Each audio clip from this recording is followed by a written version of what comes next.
Welcome to Donmar TV News Channel. Kinumpirma mismo ni Davao City Mayor Sara Duterte ang kanilang pagkikita ni presidential candidate at former Senator Bongbong Marcos sa isang birthday party sa Cebu. Kasama nga kaya sa kanilang napag-usapan ang tungkol sa eleksyon? Alamin sa ulat ni John Arua ng PTV Cebu. Nagsidatingan sa Cebu ang mga matutunog ng mga pangalan sa politika para sa 2022 presidential elections. Kasabay ng pagdating ni Davao City Mayor Sara Duterte ang pagbisita ng presidential aspirant na si Bongbong Marcos sa Cebu. Sa Facebook page ni Mayor Sara, makikita sa mga larawan ang pag-uusap ng alkalde at ni BBM sa birthday celebration ni Congresswoman Yeda Romualdez, ang may bahay ng House Majority Leader na si Martin Romualdez. Ayon sa tagapagsalita ni BBM na si Attorney Vic Rodriguez, na coincidence lang ang pagkikita ng dalawa sa naturang birthday celebration. Kaya ang tanong tuloy ngayon ng publiko, ito na ba ang simula ng Marcos Duterte tandem? Sagot naman ng kampo ni BBM na hindi maiiwasan na matalakay ang mga usapin tungkol sa politika sa mga ganitong pagkakataon. Ayon naman sa tagapagsalita ni Mayor Sara na si Liloan Mayor Cristina Frasco, inimbitahan niya si Mayor Sara sa Cebu upang maging pangunahing pangdangal sa inaugurasyon ng kanilang bagong seaport at maging panauhin sa Cebu General Assembly ng League of Municipalities of the Philippines na isasagawa bukas. Ngunit bago nito, nakipagkita si Mayor Sara sa ilang mga malalaking opisyal ng Cebu, gaya ng Cebu City Acting Mayor Michael Rama, Talisay City Mayor Samsam Gulyas, at ng pinsan nito na si Cebu Provincial Board Member Red Duterte. Habang nagpapasalamat naman si Mayor Sara sa pagbisita sa kanya ni Senator Amy Marcos sa Cebu. Samantala, si BBM naman ay nanguna sa inaugurasyon ng kanilang campaign headquarters sa Cebu. Nangako ito sa mga Cebuano na papaunlarin niya ang Cebu bilang isa sa mga economic hubs ng bansa sa pamamagitan ng pagpapatayo pa ng mga infrastruktura. Binisita rin ni BBM sa Cebu Governor Gwen Garcia. I'm seeking endorsement for everyone, and an endorsement for Governor Gwen is going to be for a presidential candidate. This is Cebu, so it's very, very important. Ayon kay Marcos, sa November 15 pa malalaman ang pinalalistahan ng kanyang senatorial slate at vice presidential candidate. Excited yung maraming tao as BBM visited Cebu at nag-courtesy call siya sa Governor ng Cebu, si Gov. Gwen. And the purpose of which, alam na siguro ng marami,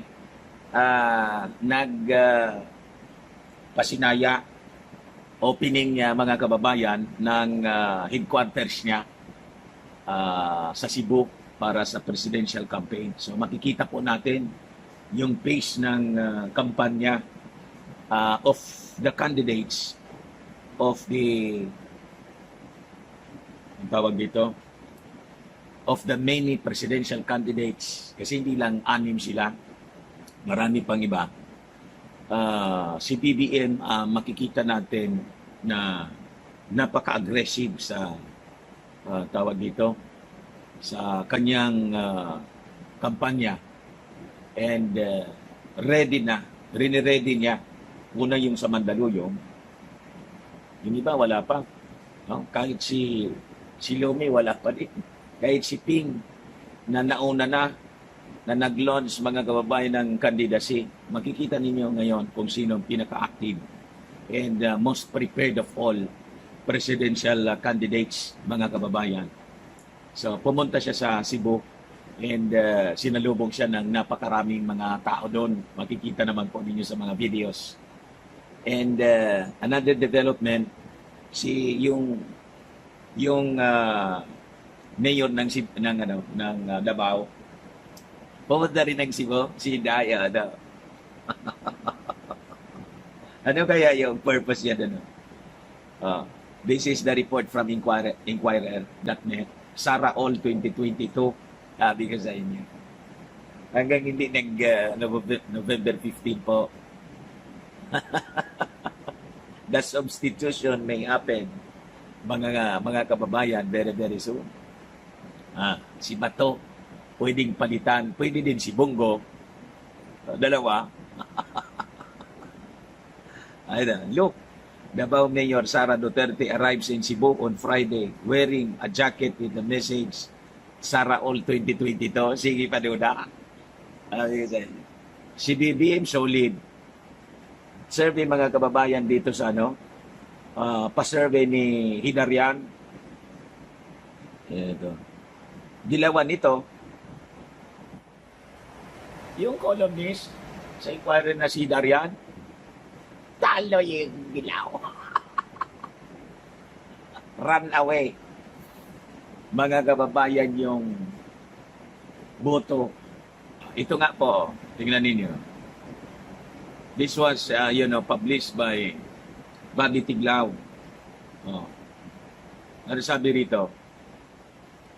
Breaking news, BBM wins in Hidarian's survey.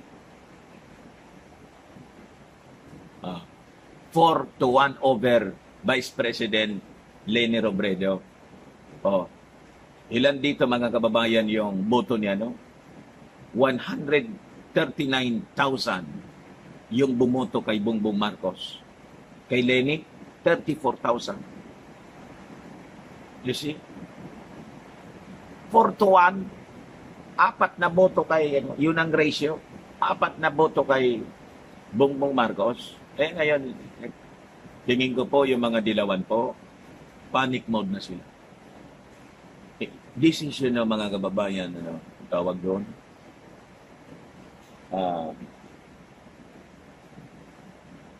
Kalimutan ko yung term. Pambihira po ito na nangyayari ngayon.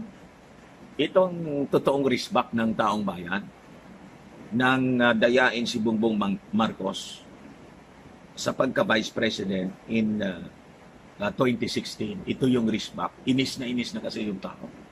Pinaiikot ng mga dilawan. You see? Ngayon, tingnan ninyo. Kahit saan lugar, gawin yung kalye survey. And this time, mga kababayan, because of this pauso na kalye survey, na kitang-kita, live ini-interview yung mga tao on video.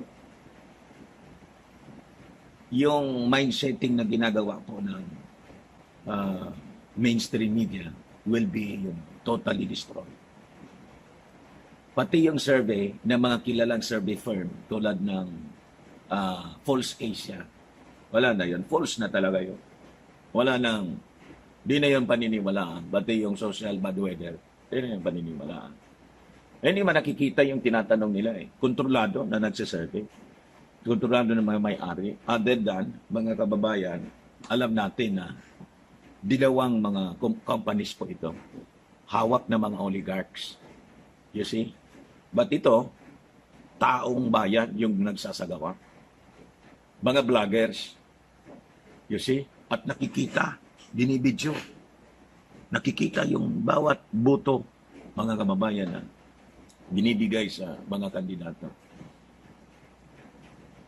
Buti na lang may nakaisip nito. O, di ba? You see? Mga kababayan. Ngayon, ito yung latest. Bongbong Marcos.